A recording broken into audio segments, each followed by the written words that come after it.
علاقتي بوسط البلد بدأت من وانا عندي 18 سنة تقريبا. مش عشان انا كانت اول مرة اروحها، بس كانت اول مرة اكون بنزل هنا بشكل اسبوعي. بدأت ورشة كتابة اسمها ونس الحكايات، وبدأت أحس إن وسط البلد مكان مفعم بالثقافة والفن.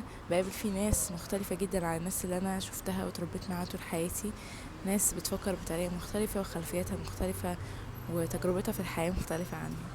حبيت إن أنا أعمل فيديو بتكلم فيه عن وسط البلد. مكنتش عارفة الأول هعمل فيديو ازاي أو هتكلم فيه عن ايه بالظبط، بس حسيت إن أنا عايزة أشارك التجربة الإنسانية والثقافية اللي بمر بيها عامة لما بنزل وسط البلد، حتى لو كنت بنزل لمجرد ان انا اجي اشرب قهوة او ان انا اقابل حد من صحابي بس.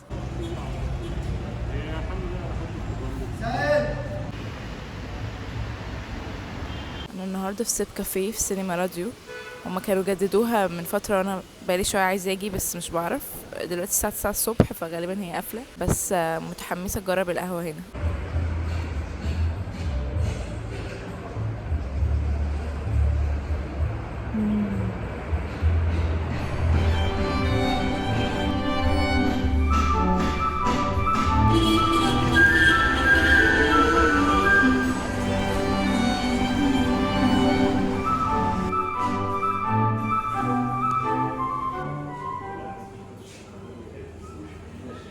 الأماكن القديمة اللي زي وسط البلد أو الزمالك أو جاردن سيتي، اللي لسه محتفظة شوية من التاريخ بتاعها أو من القدم بتاعها، بتلهمني شخصيا كشخص مهتم بالفن. واظن ان هي بتنسباير ناس كتير قوي، عشان كده معظم الناس تبقى عايزه تخرج، الناس اللي هي في مجال الفني تبقى عايزه تخرج فيها وتتفسح فيها وتجت انسبايرد باي الحاجات اللي بتشوفها هناك، لانها مختلفه عن الحياه المودرن اللي بنشوفها في اماكن زي التجمع الخامس او حتى 6 اكتوبر. بحس ان احنا هنا بنكونكت اكتر او بنتواصل اكتر مع الايدنتيتي او الشخصيه بتاعت القاهره، بحس بيها هنا اكتر.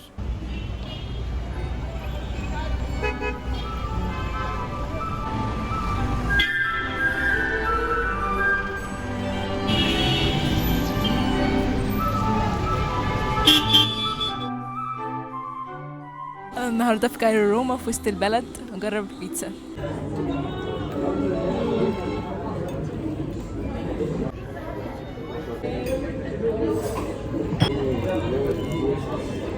يمكن من أسوأ الحاجات في كايروما هي السيرفيس. يعني من شوية كنت قاعدة على ترابيزة وقمت عشان ناس تانية تقعد بدالي عشان أنا لوحدي وهم كتير، مع ان الترابيزة يعني مفيهاش، مش كبيرة للدرجة دي، عادي ممكن يقعد عليها شخص. حاجة تانية ان الناس هنا للناس التانية يعني ويترز وكده بيبصوا لك بقرف. تحس هو انا اسفه ان انا جيت، اسفه اني خدت المنيو انا اسفه اني باكل. دي تالت مره اجي كايروما ودي تالت مره تحصل لي نفس الاكسبيرينس.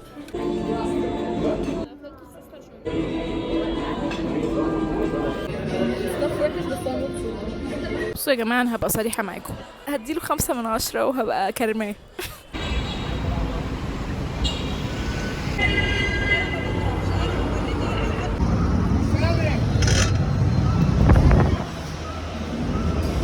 انا عايزه ماتشا لاتيه سخن، ميديم بالمند ميلك.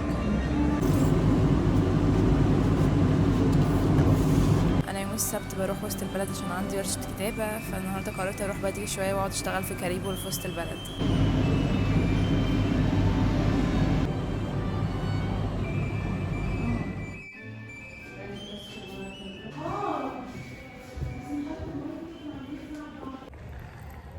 اللي بجد بجد انا ممتنه ان هي موجوده في مصر، لانه بيحتوي على انواع كتير قوي من الفن. الناس هنا بتعمل ورش لها علاقه بالكتابه والتمثيل والعلاج بالفن بشكل عام.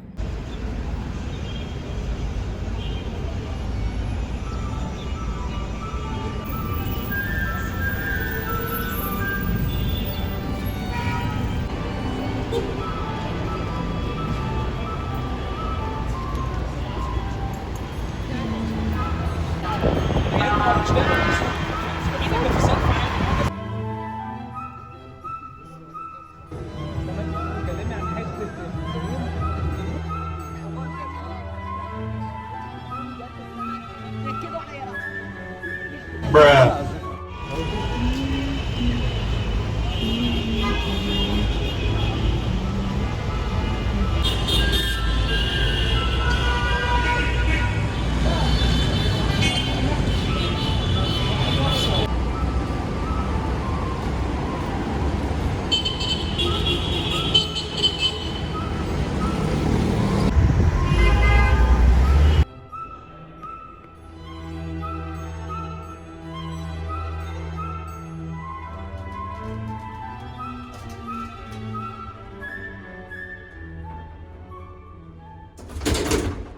النهاردة آخر يوم للورشة، بس إن شاء الله ما يبقاش آخر يوم ليا في وسط البلد.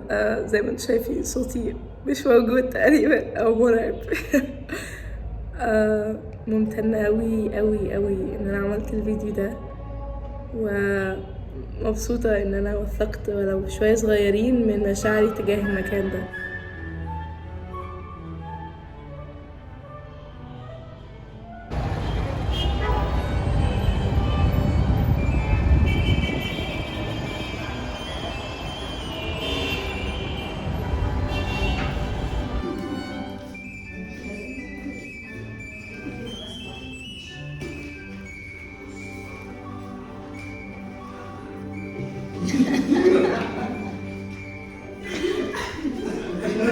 أشوفكم في فيديو تاني قريب إن شاء الله في 2023.